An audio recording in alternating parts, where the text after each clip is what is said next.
पन्ना के किसान ने कमाल कर दिखाया है। पन्ना से करीब 10 किलोमीटर दूर ग्राम पंचायत मनौर के ग्राम जरुगापुर के किसान सुब्रतो मलके ने 2022 में पारंपरिक खेती छोड़ और धान की खेती की ओर रुख किया है। और इसमें उन्होंने अपने खेत में सीजनेबल सब्जी उगाई है, जिससे पहले उन्हें करीब साल भर में 2 लाख रुपए की आय अर्जित हुई थी और अब वह 5 से 6 लाख रुपए आय अर्जित कर रहे हैं। किसान सुब्रतो मलके ने खास बातचीत में बताया कि पहले वह पारंपरिक खेती के साथ प्राइवेट नौकरी भी करते थे, जिसमें वह अतिथि शिक्षक एवं एक प्राइवेट कॉलेज में बाबू का भी काम किया है और उसमें उन्हें प्रति महीने 5,000 से 7,000 रुपए की आय अर्जित होती थी।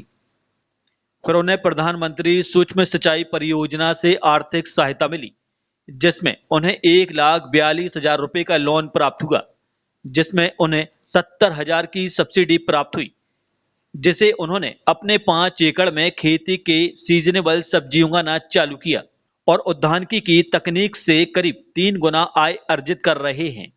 बता दें कि सहजन की सब्जी प्रोटीन का खजाना है। इसी को देखते हुए उन्होंने अपने खेत में सहजन 2000 पेड़ लगाए हैं और उसके नीचे वह पपीते के पेड़ भी लगाए हुए हैं और इसी के साथ वह खेत में बंदा गोभी भी उगा रहे हैं। बता दें कि क्राफ्टिंग के जरिए वह एक पेड़ पर टमाटर और उसी पर बैंगन भी उगा रहे हैं। यह तकनीक उन्होंने उद्यानिकी विभाग के जरिए सीखी है और उसका उपयोग कर अच्छा खासा मुनाफा कमा रहे हैं।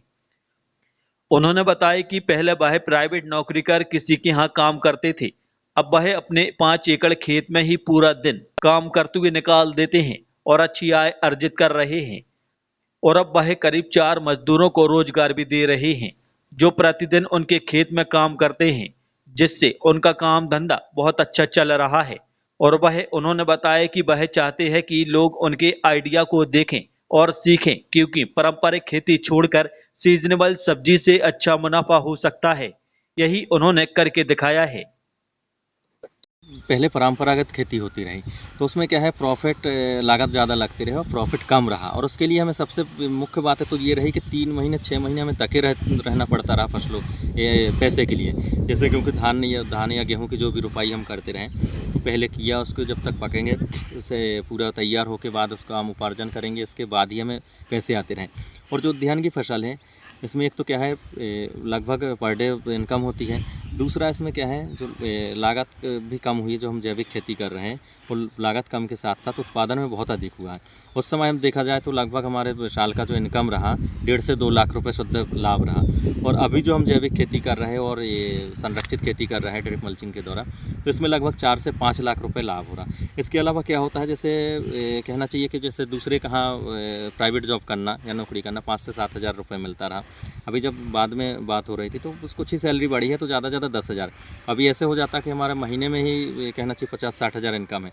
इसके अलावा जो जैसे हम करते रहे तो उसके अलावा कम से कम 4 से 5 मजदूर हम परमानेंट लगाते हैं, जिनको कहना चाहिए 400 रुपये पर डे की आज के हिसाब से देखा जाए तो 12 चौको 48 लगभग 50 हज़ार सैलरी हम उनको देते हैं जो मजदूर हैं। तो इस खेती से जो हम कर रहे हैं उद्यान की फसलें, तो इसमें क्या है बहुत ज़्यादा ही प्रॉफिट मिल रहा है। और हमारा बाकी किसानों से भी कहना है जो हमारे बेरोजगार युवा साथी है, तो इस प्रकार से खेती जो हमारे थोड़ी सी खेती में भी हम कर सकते हैं। इस बार क्या क्या खेती की थी आपने? इस बार हमारी मुख्य फसल तो परवल रही है जो कंप्लीट हो चुका है, अभी नेक्स्ट फिर वो तैयार होने वाले हैं, और फिर खीरा रहा है, टमाटर रहा है। इसके अलावा एक हमने नई फसल शुरू की है जो सहजन की खेती है, तो उसका भी अभी शुरुआत है। हमारा सहजन और पपीता ये भी चल रहा है। और अभी जो आप देख रहे हैं यहाँ पे ये खरबूजा और तरबूजे लगी हुई है, ये अभी आने के आज से लगभग 3 महीने में कंप्लीट हो जाएगा। और इसके अलावा जैसे जैविक की तरफ यदि देखा जाए तो खुद खाद और ये जो दवाइयाँ है खुद मैं बना लेता हूँ, तो जिससे क्या है लागत भी हमारी बहुत कम आ रही है। इसके अलावा जो कुछ ये है ट्रैप वगैरह है वो भी लगाते हैं, जिससे हमें अपनी फसल को जहरीला नहीं होता है, उसमें स्प्रे वगैरह करने की ज़रूरत नहीं पड़ती है।